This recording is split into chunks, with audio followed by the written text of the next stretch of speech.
Hi, this is Scott Hanselman. I wanted to take a second to show you some of the new tools inside of Visual Studio 2012 and ASP.NET. Today, Page Inspector. Page Inspector works in all aspects of ASP.NET, so you can use it with web forms or MVC, doesn't matter. Let me jump into Visual Studio here. This is just a basic ASP.NET application. I can bring Page Inspector up by either right-clicking and saying View in Page Inspector, or it shows up here in my browser menu alongside the rest of the browsers that are on my system. Firefox, IE, Page Inspector.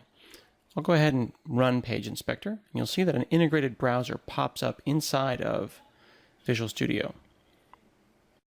On the lower left corner here, we have a live DOM. This isn't the HTML source code, but rather a live DOM showing what's happening in my browser. And notice as I hover over it, it's inspecting the elements, showing me exactly what I'm looking at. So here's this div. I can open that up, look at the nav section, and look at individual items. And as I click around on the right side here, I've got the CSS that's being applied to those, and I can turn things on and off live. So this is a live DOM and a live CSS.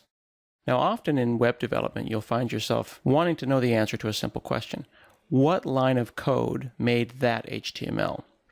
I might have a complicated system with lots of partials and controls that I've built up over a number of months with a hierarchy. But if I just want to know what generated this about, I could go hunting around in my source code, or I could click Inspect.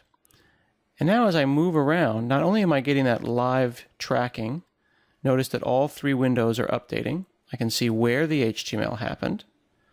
I can see the CSS applied to that HTML, but then on the right-hand side there, I can see in the source code the actual line of code that generated that HTML.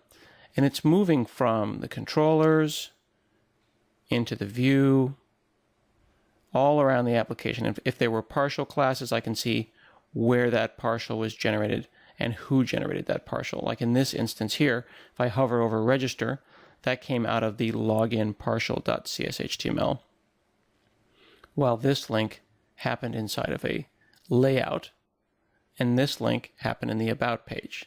So there's three different source code files here, and I'm able to move cleanly between them.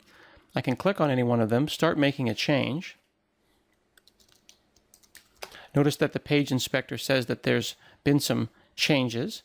I can go and either use a hotkey or just click to refresh the browser. It'll run that source code again, and I can see that that change has been updated.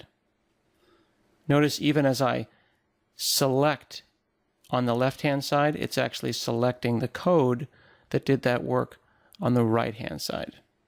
Same thing applies with CSS. If I wanted to take a look, for example, at this About menu, I can see what CSS styles were applied, but I can also click on them and go directly to the CSS rule that applied that. Make a change to that, perhaps with one of the CSS features that we've got, like the color picker, and then hit refresh and see the change immediately. That's the Page Inspector, and we really think that it fills a nice gap between the client-side tools that you're used to using and server-side debugging. We hope you enjoy it.